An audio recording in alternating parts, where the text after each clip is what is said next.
Hello and welcome to the Indian Ocean World podcast. My name is Sam Gleave Riemann and I'm a research assistant here at the Indian Ocean World Center at McGill University, Montreal, where, among other things, I produce this podcast. For this show, I am thrilled to be in conversation with Dr. Sophie Chao. Dr. Chao is an environmental anthropologist and environmental humanities scholar interested in intersections of capitalism, ecology, indigeneity, health, and justice in the Pacific. Having earned her PhD in anthropology at Macquarie University in 2019, she is now a DECRA Fellow and Lecturer at the University of Sydney. Prior to her academic career, she worked for the Indigenous rights organization's Forest Peoples Program in the United Kingdom and Indonesia. She is the author of, among other things, In the Shadow of the Palms, More Than Human Becomings in West Papua, which was published in 2022 with Duke University Press. In this episode, we will be discussing two of her recent shorter pieces. The first, The Beetle or the Bug, Multispecies Politics in a West Papuan Palm Plantation, which was first published in 2021 in American Anthropologist, and then revised as The Multispecies World of Oil Palm, Indigenous Marine Perspectives on Plantation Ecologies in West Papua, as a book chapter in Global Plantations in the Modern World this year. Dr. Chao, thank you very much for agreeing to this interview and welcome. Hi, Samuel. Thanks so much for being in conversation, and greetings to everybody tuning into this podcast. Perfect. As our first question, of course, we always like to get a little bit of background. So how did you first come to West Papua? What questions drew you to this particular research project? And who are the players in this story, human or otherwise? Thanks, Samuel. So before I answer that, I just want to acknowledge that I'm speaking to you from the unceded lands of the Gadigal people of the Eora Nation here in Sydney, Australia. And I want to acknowledge Gadigal elders past, present, and emergent, and also Gadigal kin, human, vegetal, animal, and elemental. So I first visited the Indonesian occupied region of West Papua in 2011 when I was working for the human rights organization Forest Peoples Program. And at that time, I was conducting extensive investigative research together with Indigenous coalitions to document the adverse social and environmental impacts of deforestation and industrial oil palm plantation expansion in the region.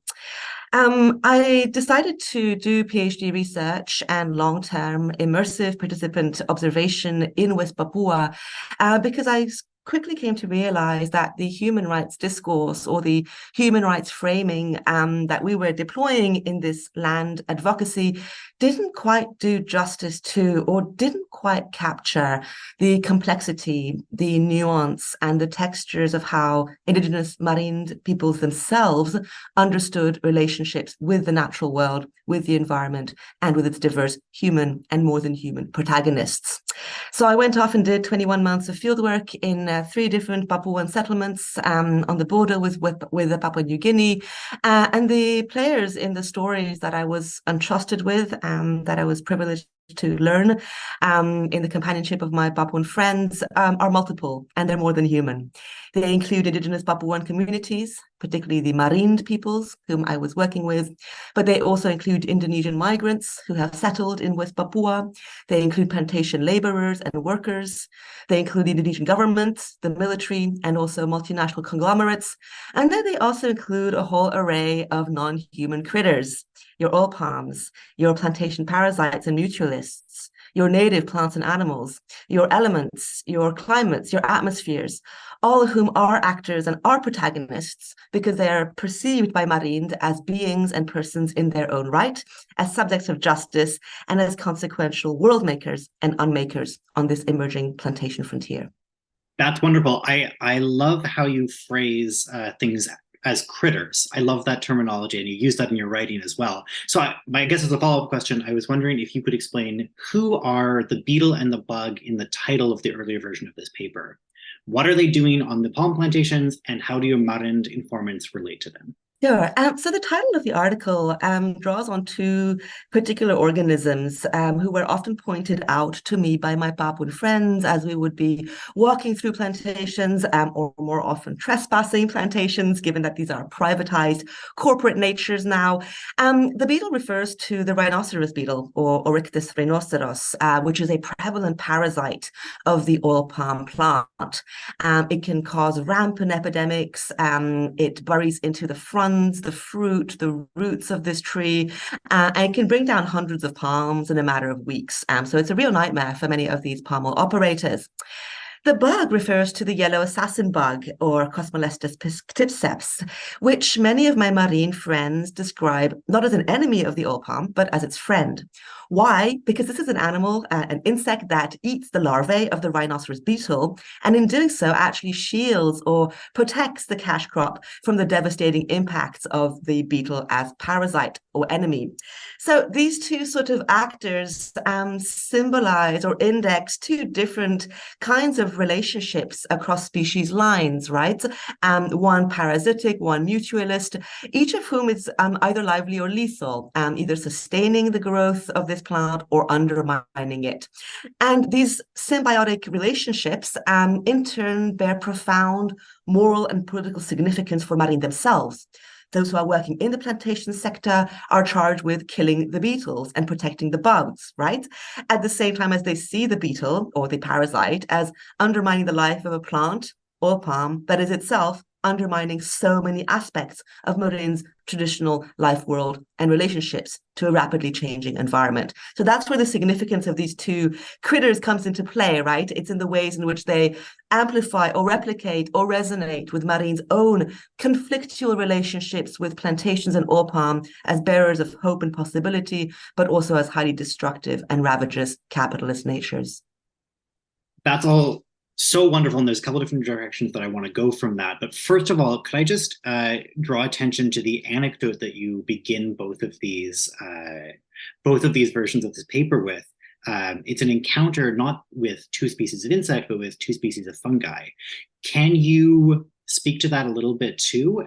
Do these different kinds of critters, so insects, fungi, microbiota, others, do they inhabit these ecologies in the same way? And do your marine friends and informants interact with them in some ways? Sure. So yeah, I often tend to start articles or chapters with these stories or anecdotes because so much of the theorization that then comes from that is very much rooted or grounded or earthed in practices and discourses and critiques that I documented or participated in during the fieldwork. And as you rightly point out, the story sort of starts with a juxtaposition of two different species of fungi, the paddy straw mushroom and Ganoderma. And the reason why my friend Gervasius, with whom I was walking through this plantation, identified these two fungi is that they bear different kinds of relationships to the oil palm plant. The one parasitic, the other mutualist. Ganoderma is often called the cancer of oil palm in the sense that it's a fungi that is incredibly difficult to control and to contain. It's very expensive and difficult to manage. It spreads subterraneously and can remain dormant for a very, very long time before sort of exploding into action. So it's an enemy of the oil palm, right? And in that respect, it's very different to the paddy straw mushroom, which feeds off rotting fresh food bunches, that finds fodder and future in rotting palm fronds, that when it decomposes itself enhances the nourishment within the soil and its diverse communities of bacteria and microbes that then in turn sustains the plantation's health. So again, we're back to this sort of friends and enemies distinction here, which in some ways transcends species distinctions, right? I use the term multi-species in the article and in the chapter, but of course, that is not an idiom that marines themselves would use. They talk about what we refer to as species as either kin, as companions, as enemies, as friends, as colonizers, as siblings, as grandparents. And all of those idioms really depend on the particular kind of relationship that these communities of life entertain with particular communities of humans and also other than humans that they are bound with in symbiotic relationships.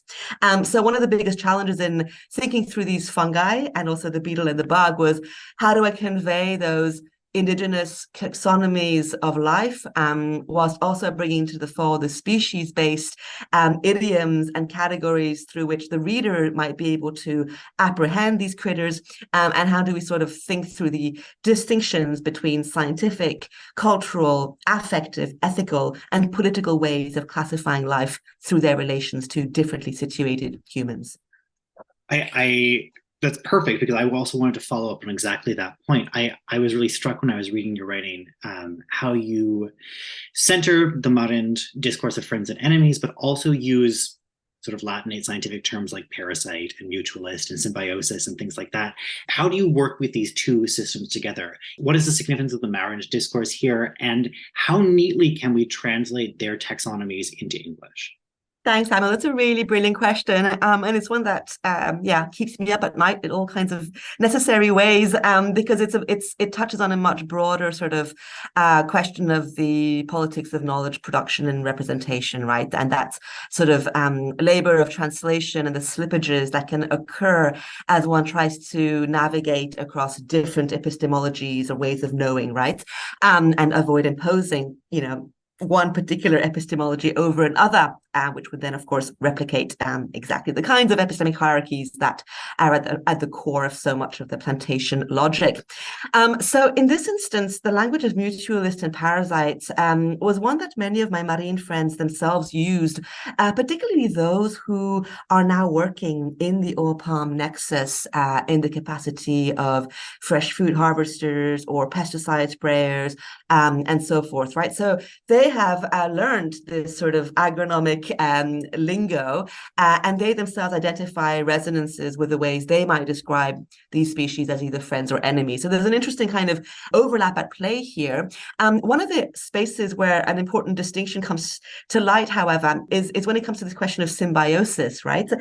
Symbiosis is a word that Marine themselves would not use. It's very prevalent in the sort of scholarly discourses that I'm in conversation with, multi-species studies, the environmental humanities. But often what happens in those sorts of spaces is that symbiosis is often understood primarily in a positive light, right? To suggest a mutually beneficial relationship. Parasitism is also a form of symbiosis, right? Except it's one in which one party benefits or thrives at the expense of the other, rather than by living together. So one thing that Marind discourses of friendship and enemyship taught me was that we have to be really careful when we talk about symbiosis and not just think about it as harmonious coexistence. And in fact, also attend to the fact that hospitality is also hostility when it comes to interspecies relationships. That symbiosis, in the scientific sense of the term, actually encompasses both, but is often sort of glossed or accrues this veneer of beneficiality across species lines that doesn't quite do justice to what's actually happening in ecological terms, if that makes sense. That does make sense, yes. And I'm sure there's a lot more that we could say about that in terms of broader epistemic questions as well. Perhaps then we should recenter ourselves in a broader academic conversation and talk a little bit more about the framing here as well, because you also invoke the plantationocene, and you contrast that term with the more widely used Anthropocene. Why? How does plantationocene scholarship help in this particular context? Is it a useful framing of advice here, more so than the Anthropocene perhaps? And how does your research and understanding of multi-species interactions in the plantation setting challenge or refine how the plantationocene is regularly understood? Thanks, Samuel. It's such an important question that you're asking, and a really important temporal juncture as well, because the coining of this term plantationocene a few years back has itself led to the emergence of some really lively and critical debates around the framing of this epoch through the language of the plantation. For me, the first thing I want to say is that there has been an explosion, a proliferation of scenes in the last decade or so to try to capture the essence or core of this spatio-temporal epoch we inhabit, and I don't necessarily want to indulge in the coining of yet more neologisms. In fact, I think Neocene is one of those scenes, but the plantationocene is really helpful for me in the sense that unlike Anthropocene that sort of flattens internal difference and hierarchies within the very category of the human, plantationocene draws attention to a particular productionist system and ecology, right, alongside its racial ecological dimensions. In that respect, it's also different to the capitalocene. The capitalocene focuses on capitalism and capital and commodification, all very, very, very good to think with when it comes to the plantation as a productionist system, but one that doesn't attend to the specificities of the plantations itself, right? the regimes of monocropping, the simplification of nature, the harnessing of non-human vitality and metabolisms as a kind of work, right? The cash crop is doing work here. Plantations are only possible because of the metabolic and photosynthetic labor that the oil palm tree itself does. So the plantationist scene draws attention to the plantation and, of course, to the plant, the specific vegetal actor in question, that in this instance is oil palm, but could also be cotton, soy, sugarcane, so many other organisms.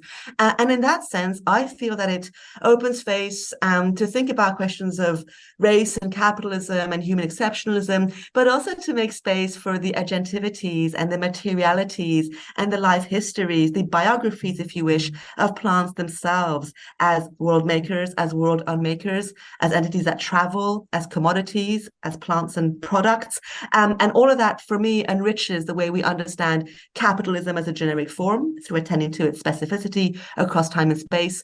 And also, as critical race studies and Indigenous studies have exhorted, for us to not, in the process, elide or efface the long-standing histories of human, racialization, exceptionalism, hierarchies that have been so historically tethered to both the plantation as an agro-industrial form and to its multiple afterlives well beyond the plantation itself.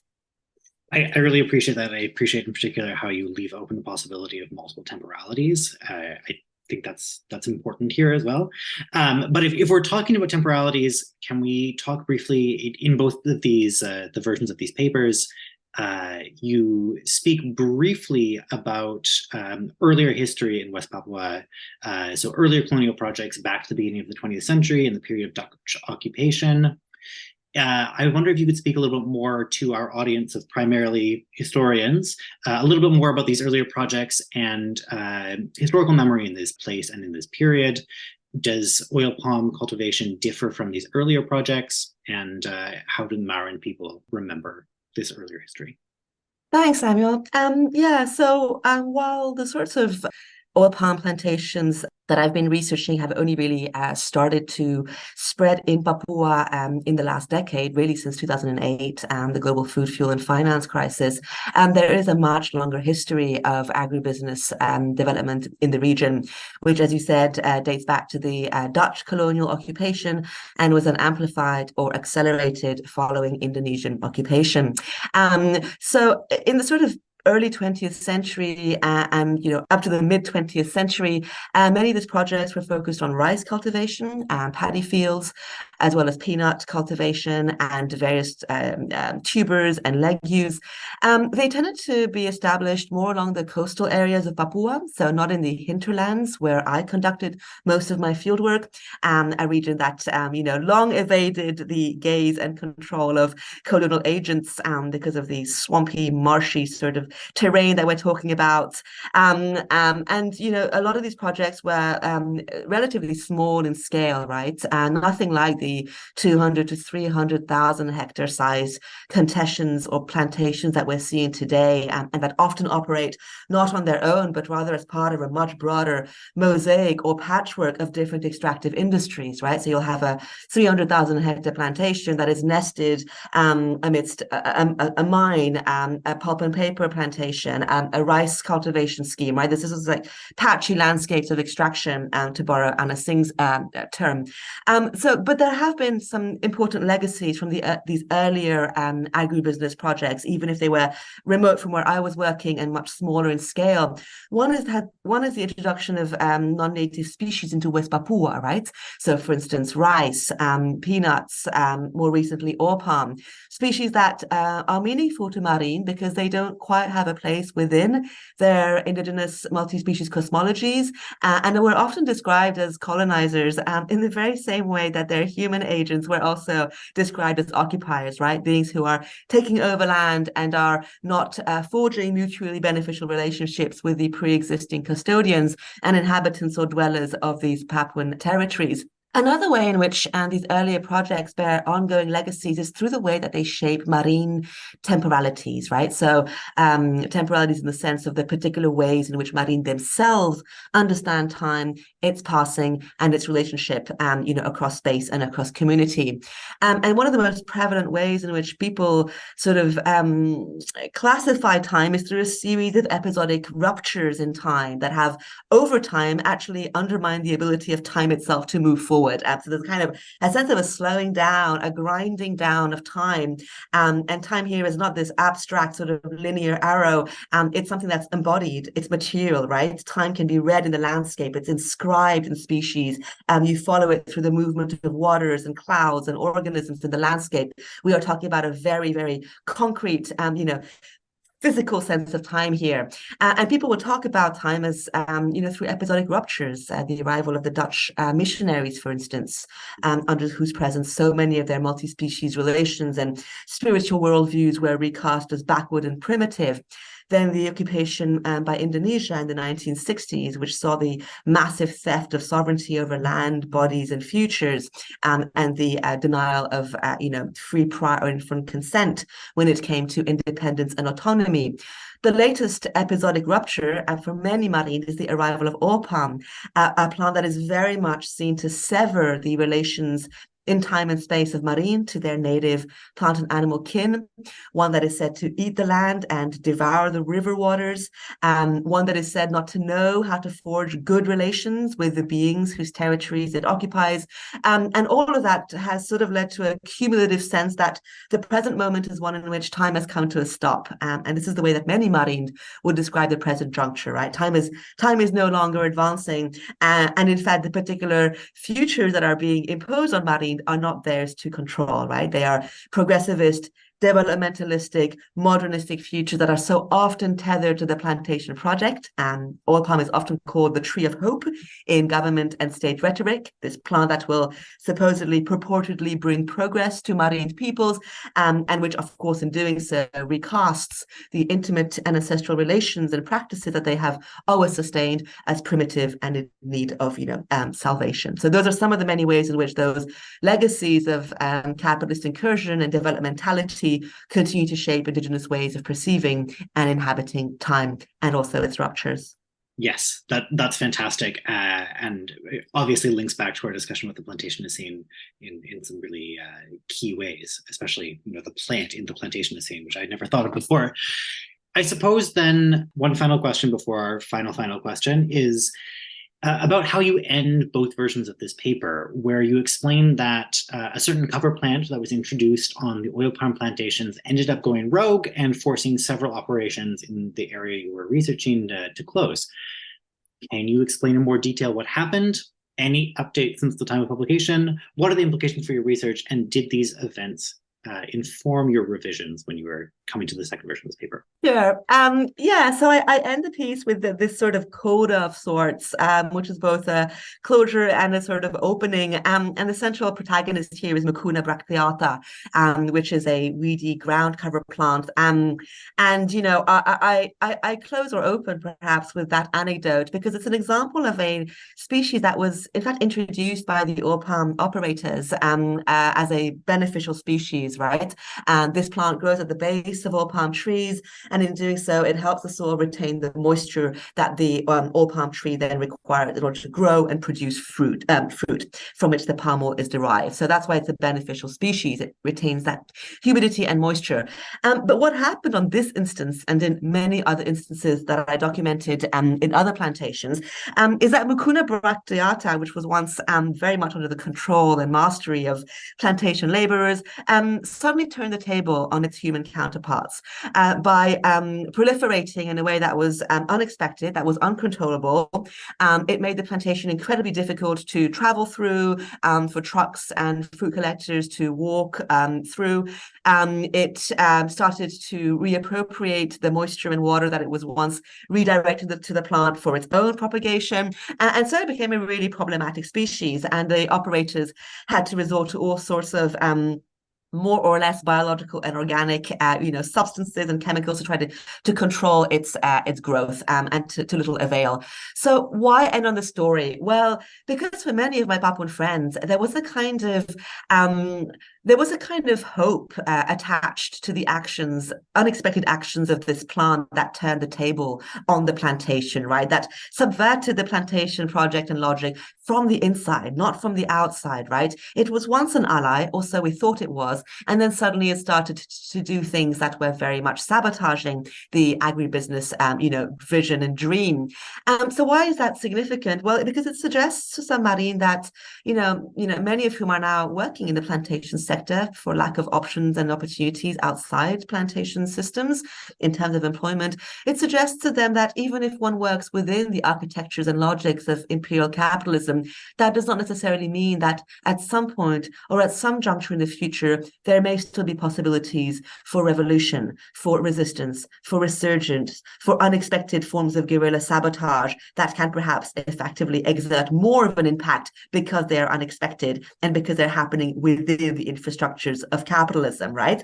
So that's the way in which this particular species came to exert a sort of affective pull, as a sort of emblem of potential hopes, even within the deep structural violence that the plantation has wrought and continues to create among Marine, both for and against the plantation. Updates since, many more cases of organisms turning the tables have been documented by my friends in Papua, across the various monocrops that now encircle their villages. Many of them have proved very, very difficult for the operators to control. Some have given up entirely on the plantations and relocated elsewhere. So you could read it that a success story of sorts, but it's also not, right? I think it's important to remember that ultimately in these places, the forest is gone, right? The oil palm might no longer be thriving, but the forest has already disappeared. So there's a kind of sense in which there is a double disaster with capitalist projects that promise particular futures, but that don't materialize. So it's really hard to reconcile or to think about this as a success story, and that's certainly the way my friends feel about it. They're very torn, right, about what kind of futures are possible in the ruin and rubble of long gone forests and plantations never to come in this instance. So some of those events, informed perhaps not so much the revisions to this piece, but other work that I'm currently trying to think through. Success stories are difficult to unearth in plantation frontiers, even when the plantations don't materialize, right? Which is sort of the point of so much of this advocacy, is to curb plantation proliferation. But in many instances, particularly those where the forest has already been raised, what do you do in these sort of ruined landscapes, right? What kind of new multi-species futures can be forged? Are there ways in which former enemies can become friends? When we're talking about parasites, for instance, those are all big questions that Marine ask themselves, not just about non-human parasites, but also about the human actors who inhabit their lands, the migrants, the government actors, the plantation operators. These are all beings with whom they too have to forge other kinds of relations of livability. And the big question of, who will get to be part of the decisions and the dynamics of those relations of living together and dying together is at the forefront of their thinking, not just in terms of the plantation, not just in terms of multi-species relations, but also in terms of the deeply problematic racial, ethnic divides that continue to plague possibilities for freedom, autonomy, and justice in Papua. Right. And I think you were also about to get to, I suppose, my final question, as is always our final question. So what are you working on now, and what can we expect to see and read from you next? All right, so I'm working on a couple of different projects at the moment, one of which is very much continuing the sort of thinking that I presented in the first book, In the Shadow of the Palms, although it's taking the ethnographic material that I was able to gather in a slightly different direction. It's a book that's focused on hunger and the relationship between indigenous foodways and large-scale food production systems like the plantation. It's also different in that it's very much focused on indigenous Papuan women's perspectives on the plantation, alimentation and on changing foodways, and on what I'm calling metabolic justice or metabolic injustice. That is to say, the ways in which industrial food systems operate across differently positioned and privileged guts, both human and non-human, indigenous and non-indigenous, global south and global north.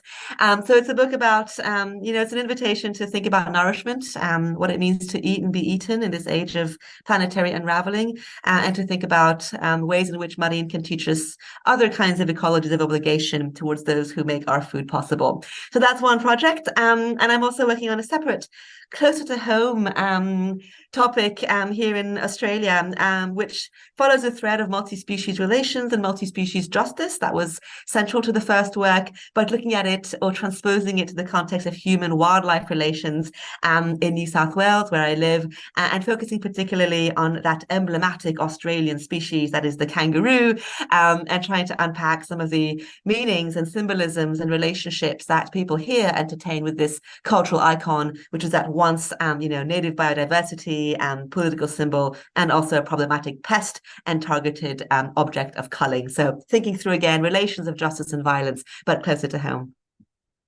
That's wonderful, and I have more questions that I could ask based just on those projects, but I'll have to wait until I can read them, and perhaps we have you back on the show to discuss those when they're ready.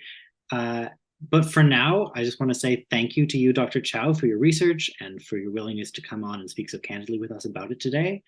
And I would also like to thank the listeners for streaming and downloading this podcast.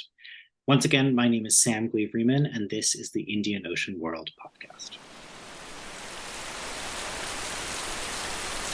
We would like to acknowledge the generous support of the Social Sciences and Humanities Research Council of Canada. The Indian Ocean World podcast is produced under the SSHRC-funded Partnership Appraising Risk, past and present. The podcast runs in conjunction with the annual speaker series at the Indian Ocean World Centre at McGill University, Montreal.